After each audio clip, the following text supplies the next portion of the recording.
Alright, welcome back to Neko Nation Japan. My name is Jeremy, and today we're going to talk about a couple of my favorite books. First one being Who Moved My Cheese by Spencer Johnson, MD. And then we're going to talk about The 10X Rule by Grant Cardone. Now, the Who Moved My Cheese by Spencer Johnson there is a little bit about an almost satirical take on the change and certain attitudes and perspectives on change, what happens and how do people deal with change. I really like this. It's a fun little book, easy read, maybe a couple hours and you're done. Next, The 10X Rule by Grant Cardone. A bit of an arrogant guy, but he definitely knows what he's talking about in certain aspects of business and selling. So I like listen to his book. He is really good. The 10X Rule, how about estimating the amount of effort and energy it's going to take to get anything done in business, life, and personal matters, right? So without any further ado, we're going to start with Who Moved My Cheese? Alright, in the little novel, Who Moved My Cheese? It starts out where John is at a dinner party and telling this story to a bunch of his friends about four characters in a hypothetical maze, and they all, these two mice and two little people, if you will, whatever that means. It's basically a parable. These two mice, Scurry and Sniff is what their names, and the little people Hem and Haw, all are at this big giant piece of cheese in this maze, and the Hem and Haw make their lives around this one piece of cheese. They build their house near the cheese, and they spend every day going out eating the cheese, coming back, and this piece of cheese starts to dwindle over time. And the two mice are, as soon as it's low and almost gone, they're already ready to move on to the next piece of cheese and find the next opportunity that may come up.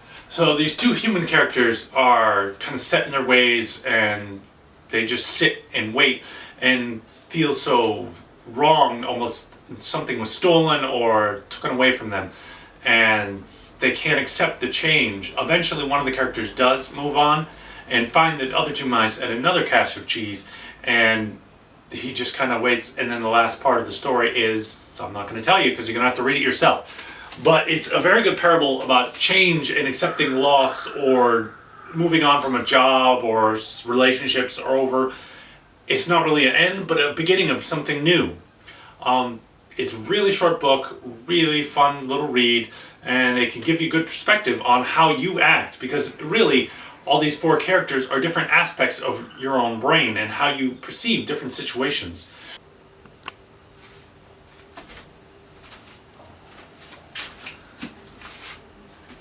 So before we get into the 10X Rule by Grant Cardone, just to update on, in general, I'm having more English classes. I'm starting in an English class with just conversational with about 10 students at a little cafe down in Suita. It should be interesting. We're going to have it on Tuesday, but moving it to Monday, and it's going to be a lot of fun. I hope to get as many people as I can, and maybe expand it to a few more days. We'll see how that goes. So that's one of the, I guess, high income skill I'm trying to work on, is just teaching and conversate in English. I'm living in Japan, and so English and English conversation is kind of a prized skill. A lot of the younger students kind of need it to get into certain schools. They want to take the TOEIC test or the STEP test, and they're always studying and learning in English. Not as many people actually do the conversation side of it, which I think is very lacking. So it's kind of a market I'm looking into here in Japan. With that said, let's get into the 10X Rule by Grant Cardone. Next, we're going to go over the 10X Rule by Grant Cardone. This book is just a kind of a summary of exactly what kind of activity levels you can use to achieve massive success in your life or in your business or any particular area you wish to improve upon. So first, what exactly is the 10X Rule? The 10X Rule is a simple activity and amount of energy you need to put into any particular topic in order to give achievement levels and success that you would be considered successful, and to maintain that success levels. So we're going to take a particular goal of reaching $1 million in your bank account. Now, what kind of amount of energy and how much money you actually need to make in order to do that? This amount of energy and effort you're going to need to put in is usually 10x whatever the norm is in that particular industry. If it's like running once a week to improve your health, you may need to run 10 times that, maybe put 10 amount of energy in to get the results you're looking for that give that massive result. He's always a proponent of making whatever goal you set, make it massive, make it huge. I'm definitely trying to do that with my own personal and the goals that you see in this video. I've tried to mass them up. I'm trying to read 100 books in a particular year versus the average CEO does about 60. I want to get as much information as I can and improve myself as quickly and as efficiently as possible. So I sometimes are reading books when I have the time, and a lot of the time I'm listening to the audiobooks. I definitely like audiobooks. It's just a little easier for me. I can do other things while I'm listening and improving myself. Grant Cardone talks about over and over again in the 10x rule. He looks at this established norm. So the established norm of your business or your particular industry is you do 5 cold calls a day. He's definitely a salesman, so he relates everything to sales. Now, he wants to do, okay, does that mean I have to do about 50 cold calls a day? He wants to take whatever number that's established norm for that particular business and then 10 times that number in order to achieve this massive success that you're trying to get. And to make everything a lot easier, you push out more YouTube videos, you push out more content in your particular career. So, in 10x, he talks a lot about what you need to do in order to achieve a certain level of success. And a lot of the times, it's the amount of energy and effort you need to put in is almost 10 times that amount you thought or you originally thought of. Say, oh, I have to work 20 hours a week or 30 hours, put this many cold calls in, put this much effort to go out there pushing for the sales, right? Usually it's about 10 times that amount. And then maybe you need 10 more people, maybe just one, so you need 10 people, and then you need those people to manage them. All kinds of different factors that lay into and kind of determine the level you should be doing in order to achieve this particular goal. He's a large proponent and just doing more, because you achieve a level of success you never thought possible if you set your goals very low. Then okay, you achieve that, but then what? You still don't have what you're actually craving for, what you need, and you set this small goal that okay, you achieve it, but better set a goal that's 10 times that level in order to get the energy and motivation you need to get that done. Alright. So throughout the book, Grant talks about 4 common mistakes that almost everybody, especially in sales and starting a new business, that you need to overcome in order to get anywhere close to successful. First, any particular goal is setting that goal too low. You set your goal too low, you achieve it, but you still don't have the level of success that you're looking for, like I just mentioned. Next, understanding as much action is required. So this amount of action will get you this amount of just revenue or money in, but it's actually going to take over that, maybe 10 times that in order to get a nice successful business going. Number 3, spending too much time competing and not really dominating your sector. So if you put your product out there and say, competing, you want to dominate that area and just have your product be first in the market. When they think of a particular field, they think of you first. Alright, next we have understanding the amount of adversity and challenge it's going to be to get your product or idea out there in the market. Whether you need to advise new people, you need to hire staff to get your word out there, you need to do social media, pushing the product all the time at usually about 10x levels. After these 4 common mistakes, you have a lot of just kind of goal setting, and he's saying any goal you particularly set is going to be difficult. if you make that goal even higher, you're more likely going to have to push harder in order to try to achieve that goal.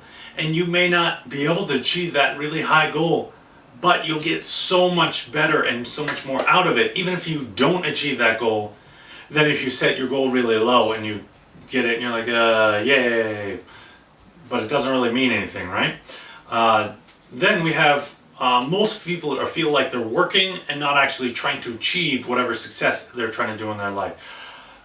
Which something that really hit hard with me is you're going to be either used to accomplish your goals, your time, your energy, your passion into doing your goals, or you're going to be used as a resource for somebody else to try to achieve theirs.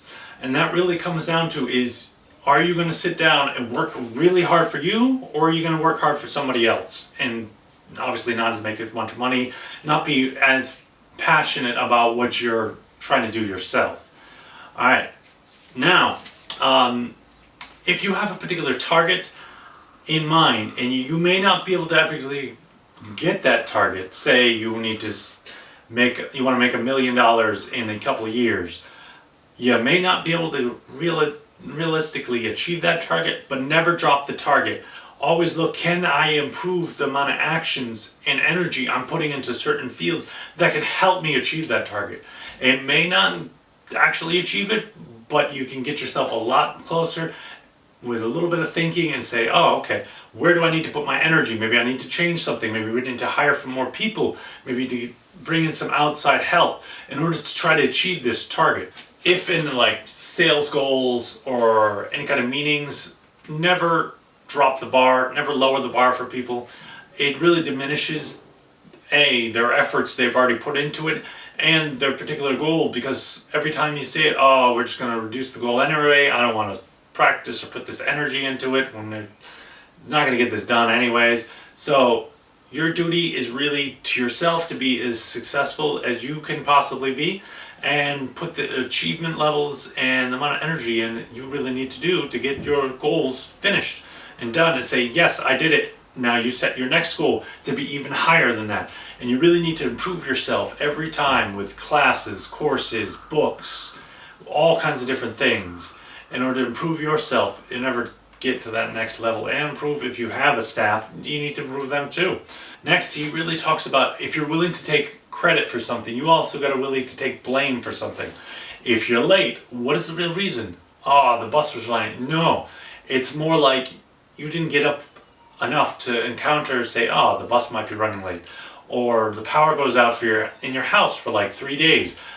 Oh, it's the power company's fault for this. No, it's your fault because you didn't have a generator installed. Now, yes, that's going to cost money, but you get to run yourself and your family and your business over these 3 days that you would not have power, right? So you're going to lose out on a lot of money and opportunities over those 3 days that you would have never had if you didn't install this generator for your house. Grant talks a lot about these people that are always bad luck and they're always bad. Oh, woe is me, woe is me.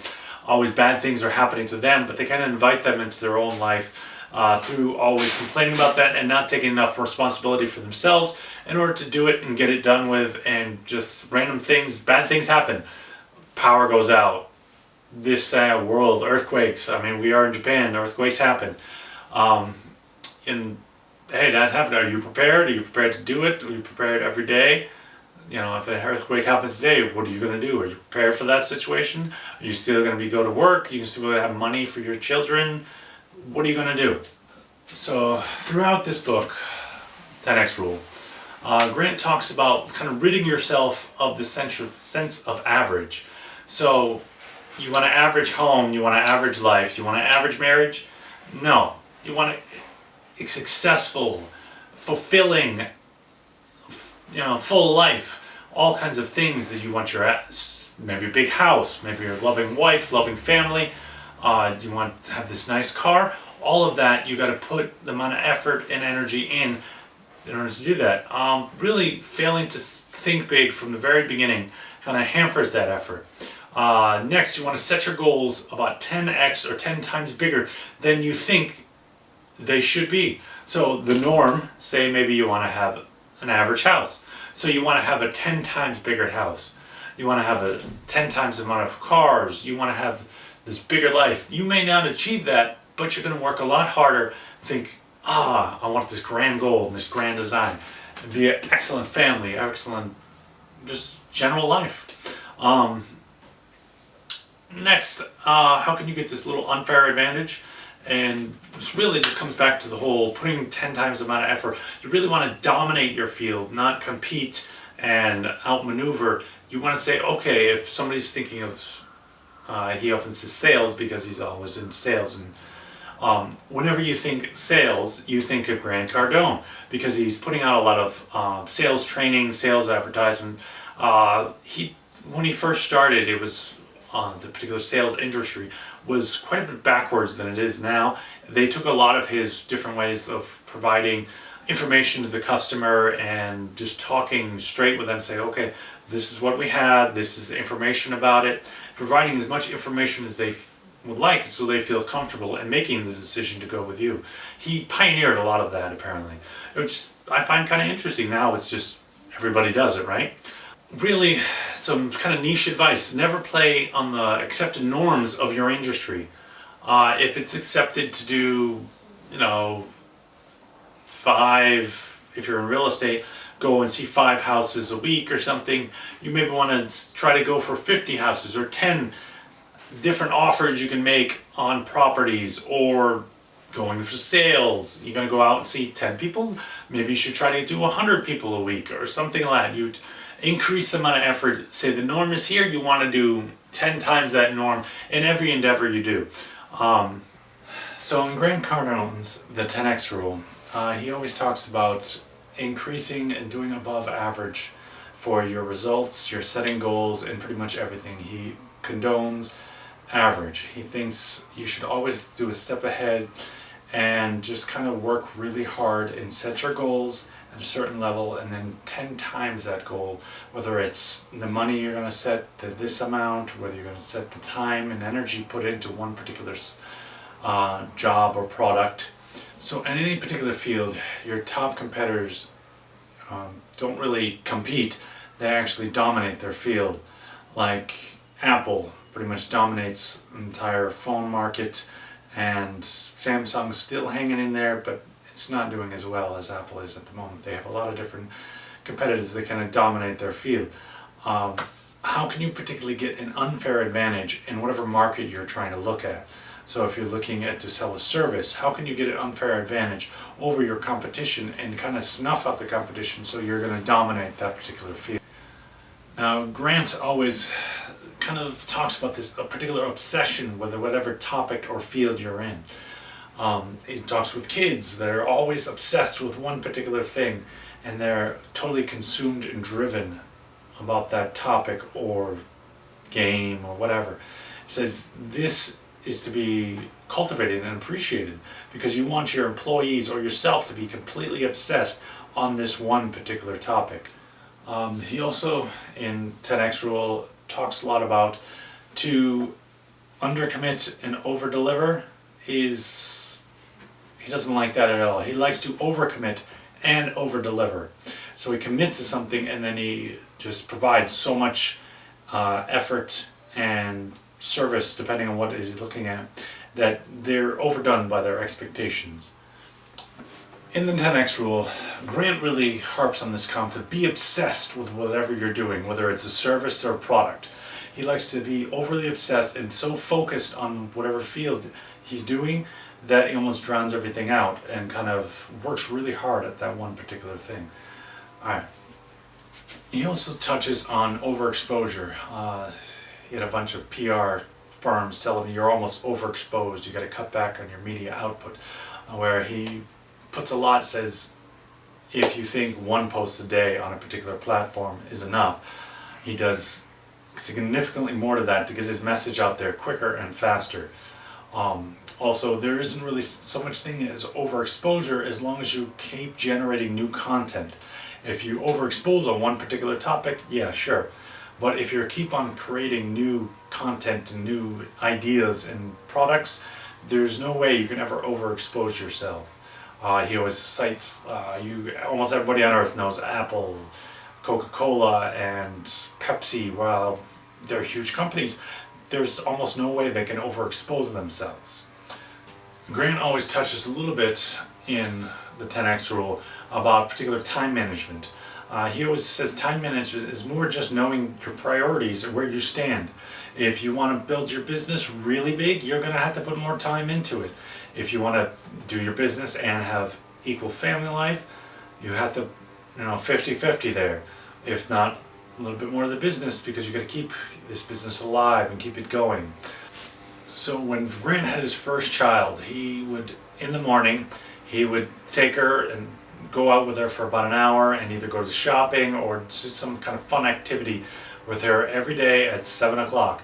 He built this routine in with her where if she's up at this 7 and they go out and have fun for a little bit and they come back and then they start the routine for school, he then can focus on his job throughout the day, and then at night the child will then be to bed about 7, so you had the spouse time, the kids away, and they could just talk and get to know, go over their goals and their ambitions and whatever needs to be addressed in their daily lives. Also, he really harps on nobody will be able to save you or give you what you need. No politician, no government, no nothing. It's really you that needs to get out there and do it yourself. Whether that's through product selling or service selling or just getting up and doing your big idea and just getting out there and doing it and applying the rules of the 10X. He also says customer satisfaction is good, but it's not as good as customer attainment. You'll never have a satisfied customer if you don't have any customers in the first place. He says a lot of his budget actually goes into marketing and to go out there into the market, whether that's through SNS, PR firms, or just knocking on doors or giving everybody a call and just going out there, talking to people, letting them know about this brand or your brand and trying to get out there and get more and more customers. Then you can work on the customer satisfaction. If you get a good customer satisfaction and you get a lot of customers, you can get more by repeat business and referrals and all those things that just make your job and your selling that much easier. A couple more very unique things he said in the 10X rule is have an exit survey. Whenever you have a customer you're talking with and he decides not to buy your product, you go ahead and give them just a few questions or comments. Why exactly do you not feel? Do you feel it's undervalued? Do you feel it's too expensive? And this kind of exit survey, he goes all into this in the book, and he apparently has a copy you could just get online. It's a very interesting topic. I would have never thought to actually do this exit service for the people that don't actually decide, oh no, we don't want to. Customer complaints. He always looks at a customer complaint as a good thing. It gives you opportunity to see, okay, they're having a problem. What is that problem? Can we solve that problem for them and get more value out of this particular interaction? Maybe it'll lead to future business down the way. The last few topics he's really discussed is no matter what happens, whether your business is going under, whether it's a crappy economy, whether it's a booming economy, nobody can stop you from getting out there and taking action. Whether that's making more calls, getting out there knocking on doors, going for other businesses, nobody can stop you from doing what you need to do in order to increase your particular net value of your company or just yourself. So personal education or just pushing harder and harder in your particular company. And lastly, the most important rule that I would say he talks about throughout the entire book is take massive action and don't let anybody stop you. Whether that's critics, naysayers, or your family or friends. You just got to go out there and do it and tell them, I don't need your advice right now, I just need your support, and go and do it. For this week's goal, I have the goal and ambition, which I'm on track to do at the moment, to read and or listen to 100 books a year. The average CEO for your Fortune 500 company reads about 60, but I have a little bit to catch up on, so I'm looking to get more like 100. Right now, I actually think I'm actually on par to exceed that number, but I'd like to get at least 100 in for the year. Now, And I have you for next time. I'm going to have exactly how many books I've read so far this year, or listened to. For my goal from last week to be N1 certified, I've got a little bit more Japanese kind of practice under my belt. I've been going out and talking to specific native Japanese speakers and trying to get as much conversational speak as I can. I still need to work on my vocabulary. I've been listening to the list of the N5, which is the lowest level, but I want to get eventually to that N1 goal, but baby steps. With that, thank you very much for listening. I'm just setting up the social networks right now. Please follow me on Facebook, Instagram, and Twitter. I hope to hear from you soon, and just going to go over the little everyday things that I do here in Japan, just what we eat, and go out and get some food, or what kind of things I'm getting myself into. With that, thank you very much. Sayonara.